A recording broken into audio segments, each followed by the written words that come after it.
Olá a todos e a todas, eu espero que vocês estejam bem. Meu nome é Vitor Lobo e eu estarei falando hoje com vocês sobre o sincretismo religioso, ferramenta de resistência ou de dominação dos povos que foram escravizados. Alguns pontos que nós vamos trazer aqui em relação claro, relação com a capoeira. Esse é um projeto voltado para a contrapartida do PROAC, Programa de Ação Cultural do Estado de São Paulo, Secretaria de Cultura e Economia Criativa. Essa realização deles. Os apoios são Capoeira Legado Negro, Urbe Produções e Casa de Capoeira Imã, certo? Estamos aqui novamente com o professor Tiago Alves do Nascimento, que é professor de capoeira, mestre em educação e coordenador da Biblioteca Paulo Freire. Mais uma vez, muito obrigado, professor Tiago, por estar nos acompanhando nesse projeto. Gratidão, professor Vitor Lobo também. Parabenizar novamente pelas suas escolhas dos temas super importantes e relevantes para a atualidade e está elucidando aí a importância da capoeira como ferramenta educativa, ferramenta de uma luta de expressão na sociedade. Axé. Obrigado, professor. Dando sequência à nossa fala, primeiro nós temos que entrar o que é sincretismo, né? O que é sincretismo de modo geral? As características da colonização portuguesa deram origem ao sincretismo religioso brasileiro. Um dos objetivos das grandes navegações era cristianizar os povos que fossem encontrados nos novos territórios. Ou seja, os indígenas foram os primeiros a serem catequizados, as suas identidades literalmente serem destruídas e uma nova construção identitária colocada sobre aqueles corpos.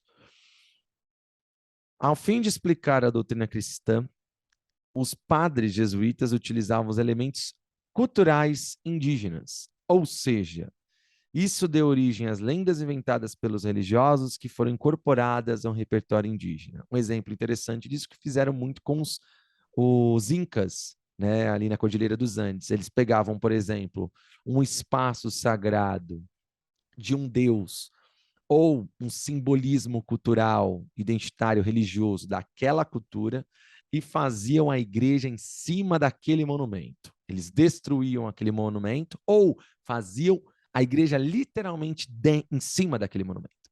Dessa forma, os indígenas daquele momento histórico, daquele contexto, iam visitar aquele espaço devido à sua religiosidade, à sua espiritualidade.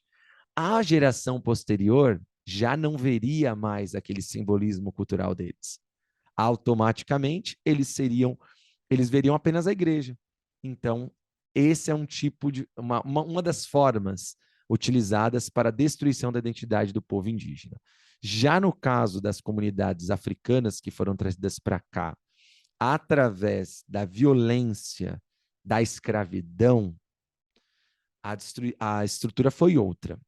Os negros africanos que foram escravizados, tornados escravos daquela relação, pelo mesmo processo deram origem ao que nós vamos chamar do candomblé, que é a religião afro-brasileira. E no caso, em 1908, através da múltipla conexão, a Umbanda. A Umbanda, a Quimbanda e por aí vai. Ao chegar na colônia, reviveram seus rituais, símbolos e festas que faziam na África, porém, adaptando-as à realidade na América. Um exemplo seriam as oferendas, as orixás, que passaram a incorporar, inclusive, alimentos locais que nós temos aqui. Chegando nessa realidade que a gente vai poder falar da capoeira. Além disso, intimidados pelos castigos, muitas pessoas escravizadas abraçaram a religião católica, aparentemente, mas mantinham o culto aos seus orixás. Assim começou a identificação entre os santos católicos e os orixás. As procissões, no caso, do padroeiro com as festas para as suas divindades, entre outras práticas. Professor Tiago, quando falamos desse aspecto do sincretismo, não vou entrar no ponto de vista religioso da Umbanda, do Candomblé e de outras nações né, que podem cultuar ou não esse sincretismo. Vou entrar porque isso é muito individual, né, de cada local, de cada espaço sagrado, né? Mas eu gostaria muito de falar sobre a capoeira em relação a isso. Você acredita que esse sincretismo seja perceptível nas nossas relações dentro da roda e dos nossos espaços que a capoeira utiliza? É uma pergunta muito importante, Vitor, porque acho que do ponto de vista você entender a capoeira como na sua historicidade, a gente perde o sentido de alguns signos, alguns significados da nossa prática, né? Seja ela da vestimenta, seja ela de música, seja ela de termos, de golpes que a gente usa na capoeira, a gente acaba reproduzindo a prática daquilo sem estar tentando entender o significado da origem daquele termo e o significado histórico daquele contexto que surgiu. Então, acho que isso realmente é muito fundamental, que a gente acaba reproduzindo algumas práticas e não tomando consciência e elucidando o porquê disso aí. Eu acho que sim, a capoeira está imbuída de muito sincretismo, sim. Acho que e fundamental também, falando sobre sincretismo, Vitor, eu que pedi também para falar um pouquinho sobre esse tema bem sucintamente. Estava estudando um artigo do Celso de Brito, que fez doutorado na Faculdade do Rio Grande do Sul. Ele traz um termo que eu acho legal: o sincretismo do de cima e o sincretismo do de baixo, né? Que seria o sincretismo de cima, aqueles povos dominantes que querem inculcar a sua ideologia e a cultura dos povos de baixo, né? Dos oprimidos. E o sincretismo de baixo, que é isso no sentido que se colocou como uma resistência, de mesmo no sentido de opressão, de ser proibido sua prática, ele utiliza subterfúgios e mecanismos de se manter de forma, digamos, maliciosa, de forma inteligente, o culto à sua história e sua identidade. Então, acho que é legal nesse sentido. E a capoeira, acredito que trouxe muito desse sincretismo dos de baixo, sabe? Que buscou juntar vários sentidos e significados diferentes dessa relação da cultura afro-brasileira junto com o catolicismo e trouxe um significado para tentar fazer a manutenção da sua raiz histórica e da manutenção da sua prática corporal e cultural histórica. E também tem um fato importante, Vitor, não sendo muito tenso assim, que a capoeira Angola, por exemplo, ela busca um pouquinho mesmo fugir um pouquinho desse sincretismo, tentar manter um pouquinho mais as suas matrizes africanas, né? Já a capoeira regional buscou se apropriar mais do secretismo maior de uma outra cultura para tentar dar legitimidade a ela. Mas assim mesmo, o Brito traz que até esse sincretismo maior da capoeira regional buscou uma legitimação dos de baixo, né? Não uma imposição, que o mestre Bimba era um mestre de capoeira regional, que também era da matriz africana, que também era de cultura negra, que buscou a sua legitimação social através dessa sua criatividade da capoeira regional. Boa, professor. Você considera que os capoeiristas hoje, dentro dessa percepção que você citou, você falou bastante sobre a questão da construção histórica desse processo. Mas hoje, nas rodas de capoeira, você acredita que os capoeiristas eles tenham noção, por exemplo, de quando eles vão entrar numa roda de capoeira, eles fazem os sinais deles, um fechamento de corpo, uma bênção, né? Nós chamamos muitas vezes de mandingas e tudo mais. Você acredita que os capoeiristas hoje, ou as capoeiristas hoje, eles têm noção, em sua amplitude, eu digo, em relação à discussão, que alguns em sua ancestralidade, em sua identidade, eles têm essas percepções. Mas a nossa comunidade, ela traz essa discussão, ela consegue perceber de forma geral o quão forte é, o quão forte são simbólicos trazidos desses rituais afros, indígenas, da nossa relação com o sagrado, da ancestralidade na capoeira. Eu digo isso até por conta que nós discutimos num outro ponto, né, no outro programa, como que tem sido complicado, nós estamos sendo perseguidos dentro desse fundamentalismo religioso, até em muitos grupos que não se utilizam nem um pouco dos simbólicos espirituais que a capoeira traz de matriz africana, né, que cortam e tudo mais. Então, assim, da esportivização de modo geral. Nós temos essa noção, a nossa comunidade de modo geral? Generalizando, é claro. Claro. É, eu acho que existem tradições e escolas com matrizes e raízes distintas, né? Eu acho que existem escolas e tradições que dão muito maior apreço, maior significado a esses símbolos históricos e ancestrais, né? E aqui, hegemonicamente, eu acredito eu, mais ligado às matrizes de capoeira das capoeiras ditas como escola de Angola, né? As capoeiras ditas mais regionais, mais contemporâneas, eu acho que passou por um processo de sincretismo muito maior e deixando muito mais essas matrizes, essas raízes mais secundarizadas, sabe? E essa prática esportiva, corporal, tem ganhado muito maior ênfase, né? A esportivização da capoeira tem ganhado muito mais ênfase nessas práticas. De um modo geral, você colocando assim, eu acho que não se tem dado o valor e a importância cultural, histórica desses signos, desses significados dentro da capoeira, seja ele qual for, né? Desde uma vestimenta, desde um ritual de roda, desde uma terminologia ancestral, desde uma palavra simples como, por exemplo, axé, né? Por exemplo, vamos colocar esse símbolo, né? Tem grupos que se cumprimentam como salve, tem grupos que se cumprimentam como axé, e às vezes a gente não acaba percebendo a importância e o valor cultural, histórico e educativo do termo axé, por exemplo, né? Que resgata toda aquela energia vital de uma ancestralidade que é construído dentro dessa comunidade, que é transmitido historicamente, e a cada momento e cada roda a gente fica resgatando essa energia vital, né? Então, eu acho que tem perdido muito dessa valorização, dessa matriz de significados ancestrais ligada à nossa cultura de matriz africana, que, por outro lado, em alguns aspectos tem se afirmado enquanto uma luta antirracista também, em algumas escolas de capoeira, mas que eu digo que não é a hegemônica, mas por conta do momento de polarização que está vivendo, é atravessado também por esse processo. Então, acho que precisa sim, Vitor, e ter um destaque fundamental para esse, digamos que fundamento da capoeira, que também tem a ver com isso, né? O fundamento, às vezes muito fundamento, a própria palavra fundamento vem de um ensinamento que é guardado, né? Que é transmitido para aquelas pessoas que são inicializadas, são considerados importantes de transmitir aquele fundamento. Tem se perdido muito o fundamento de algumas práticas de capoeira. Como a gente estava conversando lá, por exemplo, o sinal da cruz, né? É um sentido católico, né? Muitas vezes as pessoas entram na roda, fazem aquele sinal e não sabem do motivo, do porquê fazem esse sinal, e realmente é como se fosse uma reprodução sem consciência ou sem uma espiritualidade, ou o capoeira que se detém daquela religiosidade e utilizam de acordo com aquela sua religiosidade também, mas que também tem perdido muito esse sentido, né? Isso é muito legal, né? Essa questão que você citou, né? Será que nós estamos fazendo no automático? Nós estamos fazendo por aspecto de reprodução?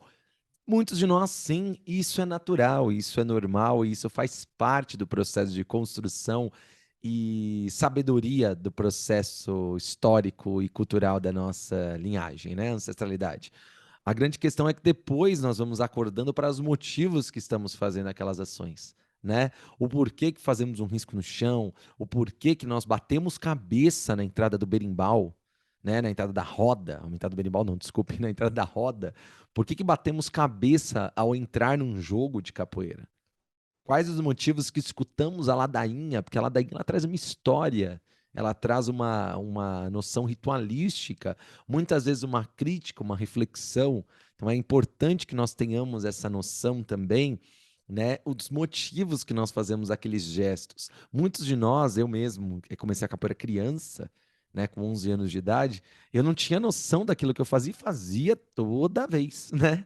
Toda vez, até que um dia um determinado mestre perguntou para mim: por que que você faz isso? Eu falei: porque o meu professor faz. A minha resposta foi muito simples: porque o meu professor faz. Eu não tinha uma resposta intelectual, uma resposta eh, fundamentada, profunda sobre aquilo. Não, eu não tinha. Eu fazia porque o meu professor da época fazia. Isso faz parte de um aprendizado, né? Isso faz parte da construção. Tiago, você estava comentando no nosso bastidor em relação a um processo sobre o capoeirista ser uma pessoa religiosa e a capoeira ter a sua divisão. Fala um pouco sobre isso, por favor. Acho que isso é muito importante, né? É, tem interpretações distintas, né, nesse processo aí, da questão da religião e capoeira, né? E eu, particularmente, acho fundamental se colocar, primeiro, que a matriz bebeu na cultura da matriz e religiosidade africana. Acho que você tem que realmente trazer isso, que não tem como desconectar totalmente essas duas questões, né? Que a gente vai partir nessa questão de construção das práticas de matriz africana e negritude, como a capoeira gospel, já como um processo de racismo e discriminação. Então, não tem como desconectar essas duas coisas, sim. É importante não ter esse processo, mas, por outro lado, acho que é importante entender também que a religiosidade parte também de um princípio de fé pessoal de cada um, sabe? E cada um vai processar sua fé e que a capoeira em si não vai ter uma profissão de fé, né? E, de acordo com quem está na direção daquele trabalho, daquela escola, daquela tradição, vai ter um fundamento e uma tradição de capoeira que vem de uma ancestralidade. Por exemplo, o João Pequeno, ele vem da tradição de capoeira Angola, né? Mas ele é evangélico, né? Então, ele sabia lidar com essa cultura de matriz africana, lidar com a sua religiosidade evangélica de uma forma bem tranquila. Não fazia os alunos dele professar a religião dele evangélica para entrar na capoeira. Você precisa ter essa conversão de doutrina religiosa para você participar de uma manifestação cultural, né? Agora, tem grupos, sim, que acham que é inseparável isso, né? Que para a pessoa fazer capoeira com uma completude, né? Ela precisa também ter uma profissão de fé de matriz africana. Respeito também essa profissão. Existem escolas, tradições, tradições, né? Mas eu acho que é fundamental se colocar nisso. Igual o exemplo que eu estava dando, né? Eu não professo a religião cristã, então para mim não faz sentido eu fazer o sinal da cruz para entrar na roda de capoeira mais. Eu deixei de fazer esse gesto de faz parte de uma doutrina. Então, se eu não professo aquela fé, não faz sentido eu manter aquele gesto de fé, né? Então, atualmente, eu entro na roda, faço uma saudação aos mestres, aos birimbais, à roda, ao ritual, como um gesto de entrada na roda, mas não faço o sinal da cruz, porque eu não professo essa fé. E acho que é importante a capoeira também respeitar todas as matrizes religiosas, né? Das pessoas que professam aquela fé, sem entrar naquele processo também de discriminação e desconstrução das práticas negras de matriz africana. Perfeito, professor, perfeito. Então a gente precisa discutir mais isso, essa questão do que estamos cantando. Eu acho que é importante a gente ter essa noção também, não do ponto de vista de boicotar ou reprimir, ou mesmo atacar determinados símbolos, mas para um conhecimento pessoal e coletivo do que a gente está cantando. A gente está cantando um canto católico dentro da capoeira, né? Quando é um conto, uma história do catolicismo, a gente tem que entender que o processo católico. Outro dia, um aluno querido virou e perguntou: mas por que português? Que eu coloquei inclusive no texto aí, né? Valores indígenas, africanos e portugueses. Principalmente porque o catolicismo implementado no Brasil foi um catolicismo de estrutura portuguesa, que teve as suas especificidades diferentes do catolicismo implantado, por exemplo, pelo Estado espanhol, que tinha uma outra estrutura, uma outra forma característica. Né? Não vou colocar quem foi melhor ou pior, nada disso, porque são valores embutidos que a gente precisa discutir de forma científica e não de uma forma rasa. Mas traz, e nós cantamos, alguns falam que nós não cantamos português, nós cantamos brasileiro, e eu concordo, né? E eu concordo que essa denominação, acho que ela é muito mais interessante. Nós não falamos um português de Portugal, nós não falamos um português da Angola, nós não falamos, né, um português de outro país. Nós falamos brasileiro, que é uma mistura, né, do banto, uma mistura de diversos idiomas indígenas, do Yorubá. Nós trazemos essa mistura interessante, né, de um Brasil, de uma multiversidade, né, e nós falamos isso nos cantos. Outro dia um aluno falou: poxa, mas você estava cantando Erinquice, né? Eu falei, sim. Aí depois ele se cantou para um orixá, né, pro? Eu falei, é. E depois tinha um santo católico. Ele conseguiu perceber, um aluno pequeno, viu, de 8 anos. Então é interessante quando nós trazemos, claro que ele né? É um aluno meu que é do candomblé. Então ele percebe disso graças às vivências dele dentro do terreiro dele, dentro da roça, né?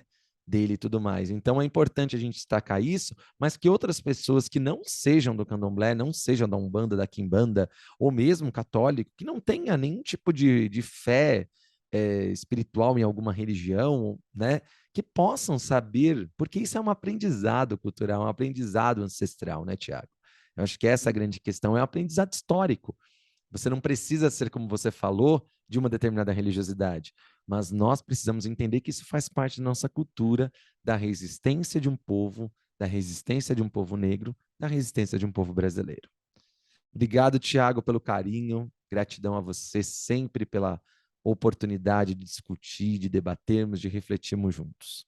Vai lá. Então, agradecer, Vitor Lobo, pelo convite aí, de participar desse rico diálogo aí, de uma temática importante, né, para a nossa capoeira, para a cultura de matriz africana, e para nos formar enquanto ser humano, enquanto pessoa, é sempre importante também, é sempre um prazer, é sempre algo que me complementa enquanto ser humano, fazer esse diálogo contigo, e sempre estar do lado, na luta, dos povos oprimidos, e relembrando essa capoeira como uma ferramenta de transformação e libertação.